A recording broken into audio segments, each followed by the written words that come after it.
نماز کے بارے میں کچھ سطریں حاضر ہیں، یہاں کچھ اور سطریں ہیں جو اس خیال کو ظاہر کرتی ہیں۔ نماز مومن کی معراج ہے، یہ اللہ سے براہ راست رابطے کا ذریعہ ہے۔ نماز دل کا نور ہے اور روح کی غذا ہے۔ نماز پریشانیوں سے نجات دلاتی ہے اور سکون قلب عطا کرتی ہے۔ جس نے نماز قائم کی اس نے دین قائم کیا، اور جس نے اسے چھوڑا اس نے دین کو ڈھایا۔ نماز جنت کی دروازوں کی کنجی ہے جو ہمیں خالق کے قریب کرتی ہے۔ قیامت کے دن سب سے پہلے نماز کے بارے میں پوچھا جائے گا۔ نماز گناہوں کو دھونے کے بہترین ذریعہ ہے۔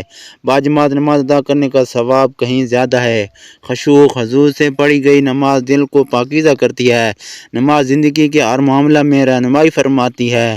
نماز کے بارے میں کچھ سطریں حاضر ہیں۔ نماز دین کا ایک اہم رکن ہے، یہ ہر بالغ مسلمان مرد اور عورت پر فرض ہے۔ نماز اللہ تعالیٰ سے براہ راست رابطے کا ایک ذریعہ ہے جس میں ہر بندہ اپنے رب کے حضور عاجزی و انکساری کا اظہار کرتا ہے۔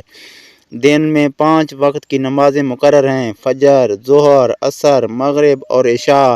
ہر نماز مخصوص اوقات میں ادا کی جاتی ہے اور اس کے اپنے ارکان و فرائض ہیں۔ نماز پڑھنے سے انسان کو ذہنی سکون اور قلبی اطمینان حاصل ہوتا ہے اور وہ گناہوں سے محفوظ رہتا ہے۔ یہ ہمیں نظم و ضبط سکھاتی ہے اور اللہ تعالیٰ کی یاد دلاتی ہے۔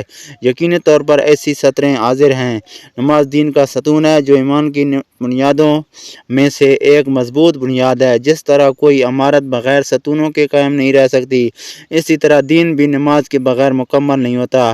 یہ وہ فریضہ ہے جو بندہ کو اپنے خالق سے جوڑتا ہے اور اس کو روحانی ترقی کے لیے ایک لازمی ذریعہ ہے۔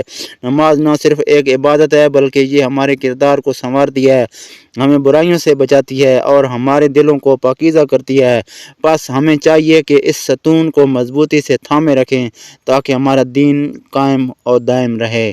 کیا آپ اس موضوع پر مزید کچھ ویڈیو سننا چاہتے ہیں تو برائے مہربانی کومنٹ میں اپنا اظہار ضرور کیجیے گا۔ انشاءاللہ اگلی ویڈیو میں پھر ملاقات ہوگی۔ اللہ حافظ۔